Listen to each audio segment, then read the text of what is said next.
हरियाणा के चौटाला परिवार में छिड़ा महाभारत में नया टर्न आ गया है। अब जो है उनके दो बेटों यानी कि अजय चौटाला के दो बेटों दुष्यंत चौटाला और दिग्विजय चौटाला पहले ही पार्टी से बाहर कर दिए गए थे। अब उनके दादा ओम प्रकाश चौटाला ने अजय चौटाला को भी बाहर का रास्ता दिखा दिया है।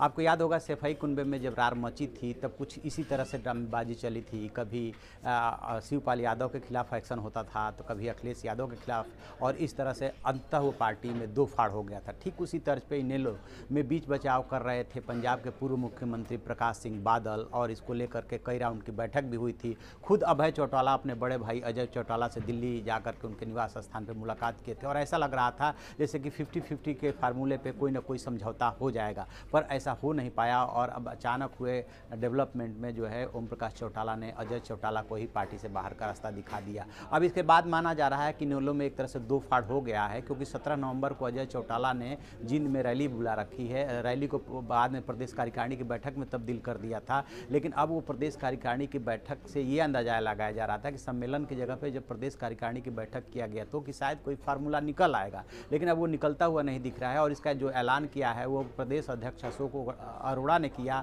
उनके साथ जो है अभय चौटाला भी मौजूद थे और उन्होंने भी इस बात को कहा कि से जो है उन्होंने तो पहले ही मेरी 17वीं कर दी थी, और जो है मेरे बड़े भाई ने दुर्योधन मुझे कहा, इससे बड़ी पीड़ादायक मेरे लिए क्या बात हो सकती है। तो एक तरह से जो ओम प्रकाश चौटाला है यानी कि वो अपने छोटे बेटे अभय चौटाला के साथ आ गए हैं। और जेल से फरलो पे आए अजय चौटाला ने जो बागी तेवर अख्तियार किया था कि जब अब याचना नहीं रण होगा और इसके लिए जिम्मेदार दुर्योधन होगा, वो साफ साफ एक पार्टी में दो फाड़ होता हुआ दिख रहा है। अब इसमें लग रहा है जैसे कि बीच बिचाव की गुंजाइश बहुत कम बची है। तो अब देखना ये है कि इसके बाद अजय चौटाला और उनके बेटों दुष्यंत चौटाला, दिग्विजय चौटाला और नैना चौटाला उनकी पत्नी है, उनका नेक्स्ट कदम क्या होता है। तो आप ऐसी खबरों के लिए देखते रहिए हमारा डिजिटल चैनल इन खबर और उसे सब्सक्राइब कीजिए।